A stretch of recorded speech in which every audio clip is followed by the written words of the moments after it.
दायो आङो दङ बिजनी जिल्ला बलांगुरिनि बर' थुनलाइनि प्रग्राम जागासिनो दङ हाई स्कुलाव। दायो आं बेयावनो दंफैयो। ओमफ्राय हानायखिनिखौ आङो लाइभनि गेजेरजों देखायनोसै, नायलांबाय थाबानो जाबाय। मानो होनना बुङोब्ला बेयाव गोबांथार आलासिफोर दंफैयो नै। आं सिङाव हाबगासिनो दङ, नायबाय थाबानो जाबाय आरो कमेन्ट होग्राफ्रा हो, जेनेबा हानायखौ होनोसै आं नोंसोर। दा नैबेयावहाय गोबांथार आलासिफोर दंफैयो आरो। दा बेबायदिनो आलासिफोरखौ बरायनायजों लोगोसे बेबायदिनो गांफा गांफा आर'नाइ होनानै बरायगासिनो दङ नै।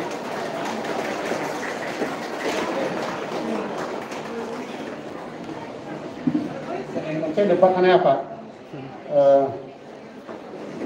बर' गुदि फोरोंगिरि आफाद, बिथांनि आफादगिरि बिजनी जिल्ला बर' गुदि फोरोंगिरि आफादनि आफादगिरि मिसेस शर्मा सरन ब्रह्म बिथांखौ जाथे बिथांखौ खावलायबाय आरो गांसे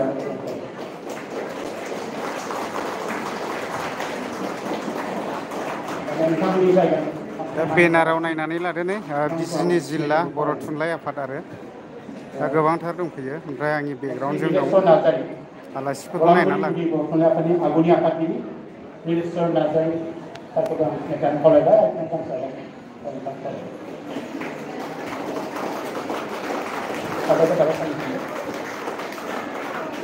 आरो जायगानि आरोबाव सासे समाज सिबियारि थुनलाइ सिबियारि कमल सिंह बसुमतारी बिथांखौ आं सिनायथिनानै खावलायबाय आरो गांसे आयदाखौ बरायनाय खावलायबाय। दायो आङो अडियन्सफोरनिजों दिन्थिनोसै आरोना। ओरैबो दङ नै गोबां फरायसालिनि गाहाय फोरोंगिरि आरो लोगो फोरोंगिरि बिथांखौ मानि आलासि हांख्रायदोंमोन। गाहाय फोरोंगिरि दैमारि गोजौ फरायसालि क'क्राझार बिथांखौ सिनायथिनानै खावलायबाय।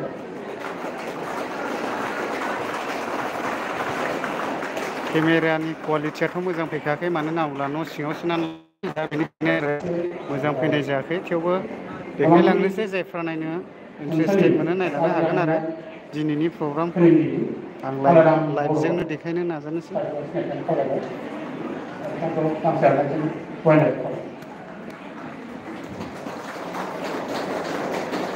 आलासि सिनायथिनाय हाबाफारिया दासिमबो जोबाखै आरोना। दा एसे गोबां दंफैयो नालाय, दा बेबायदि आरो। ओमफ्राय आङो बायहेरायावबो एसे देखायगोन आरो मथा मथि संनाय खावनाय जानाय लोंनायनि हाबाफारिबो दं, माबा हाबाफारिसो होनलायलांबाय आंबो।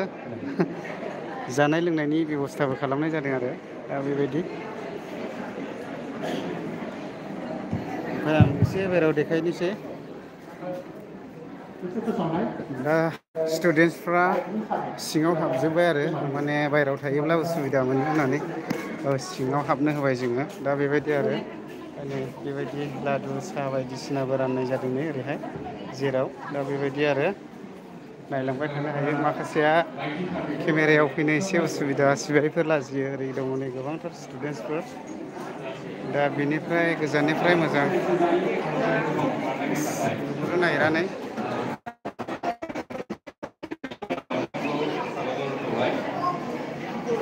बेयाव मोनसे फोसावनाय बेवहाय जोंनि सिगाङाव बागुरुम्बा मोसानाय दिन्थिलांनाय आयदानो जोंनि जिल्ला साइडआव देखायगासिनो।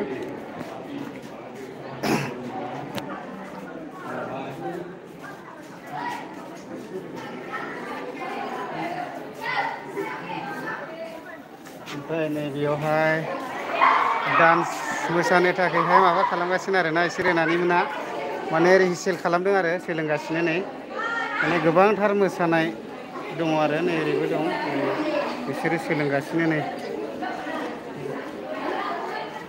दा बेबायदि आरो ओमफ्राय नै ओरैहाय संनाय खावनायनि हाबाफारि जागासिनो दङ एमबि बड' ब्लक हाय औ मोजां ब्रादार नै आं बलांगुरियावसो दंफैयो दे बिजनि बलांगुरियावहाय दे ओमफ्राय नैबेयावहाय संनाय खावनाय जादों आरो नै नाफोर दङ मादैमोना फुरा संगासिनो नै ओरै नै गोलोमजोबलायबाय सिबायफोर औ बेफोरबायदि आरोना ओमफ्राय नै ओंखामा बेयाव दङ दै फुरा नै रेडि जाबाय नै बेयावहाय संगासिनो दै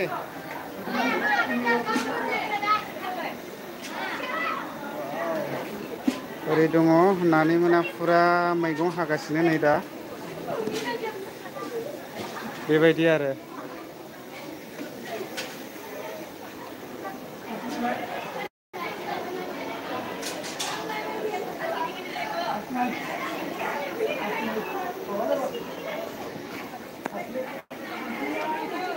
ओमफ्राय दा आङो क्लियारैहाय एसे भिडिअखौ बानायगोन जेनेबा थेवबो आङो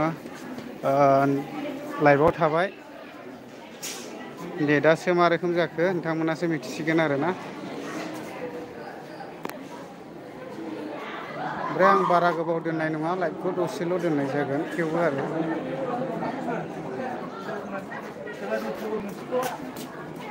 सासे ब्रादारा लिंहरदों आंखौ बे हिसाबैनो आंबो फैदों मानो होनना बुङोब्ला बियो हटेलनि मानसि दा बेजों आंजोंबो फिसा खामानि दङ दा बेनि थाखायनो आरो लाइभआवसो गाहाम हामलायनायखौ बयनिसिमबो बावहरग्रोबाय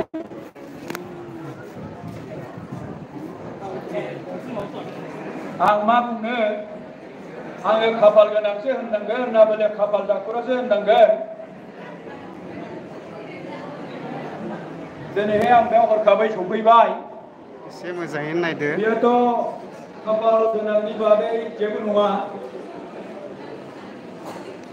आरो बेखौबो आंखौ बिबानाव खोख्लैनानै होबाय दिनैनि जे बे मेलनि बेखेवगिरि हिसाबै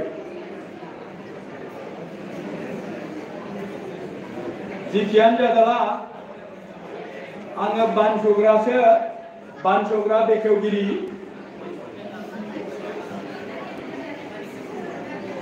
दिनै 28 सेप्तेम्बर बयबो मिथिखागौ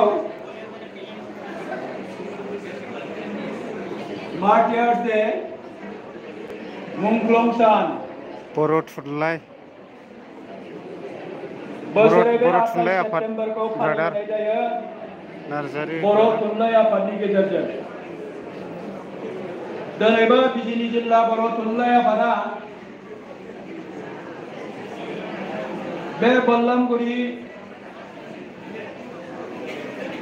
प्राइमारि आफादनि सिङाव बे फरायसालियाव दिनै खुंनो ब्रादार लादों आरो बे दिनैनि जेनाखि गेवलां मेल बे गेवलां मेलखौ मासिगिरि हिसाबै दैदेननो लानाय बिजिनि जिल्ला बर' थुनलाइ आफादनि मासिगिरि डक्टर गगन ब्रह्म कसारि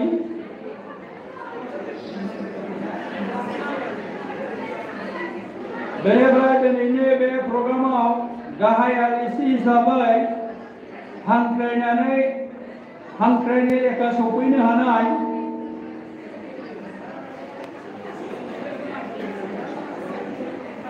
बर' थुनलाइ आफादनि गेजेरजों लोगो मोनफ्लायबोबाय थानाय मावजाबबोनो मोननाय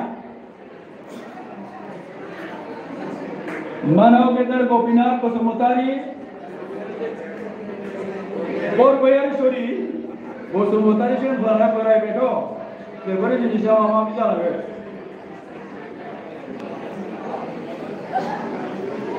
बेनिफ्राय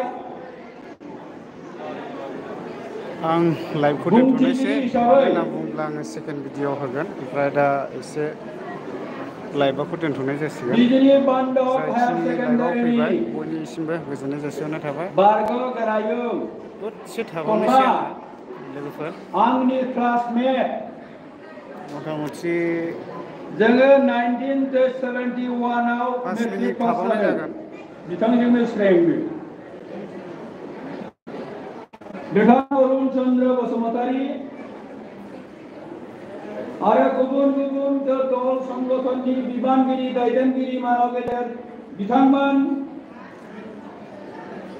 लोगोआव जोंहा गोपीनाथ बरगयारीनि गयारिया बरगयारी बिथाङा लोगोआव लाफानाय आलासि मानव गेदेर बिथां गुबुन गुबुन दल संगठननि बिबानगिरि दैदेनगिरि बिथांमोन आङो मोनफा मोनफायै मख'नो सानाखिसै आरो बे गेवलां मेलाव बाहागो लाफैनो हानाय बयनिख्रुइबो सिबिजाथावसिन मानव गेदेर फोरोंगुरु बिथांमोन आरो बेयाव गुबुन गुबुन प्राइमारि कमिटिनिफ्राय नुजाफैनो हानाय बिबानगिरि दैदेनगिरि नोंथांमोन आरो बेयाव दङ अनजालु फरायसा मानव गेदेर बिथांमोन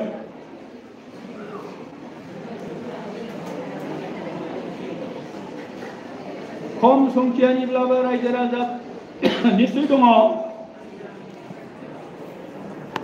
मानव गेदेर रायजो राजा नोंथांमोन आङो जोबोद खुसि मोनदों दिनैहाय फैनानै माखासे मानसिखौ नुफैनायाव दा गोबांथार फरायसाफोरा फैगासिनो दङ नै गावजों गावनि सिनायनो हायाखै अब्ला आं लाइभखौ दोनथ'नाय जासिगोन लोगोफोर उननि टाइमाव लोगो मोनफिनसिगोन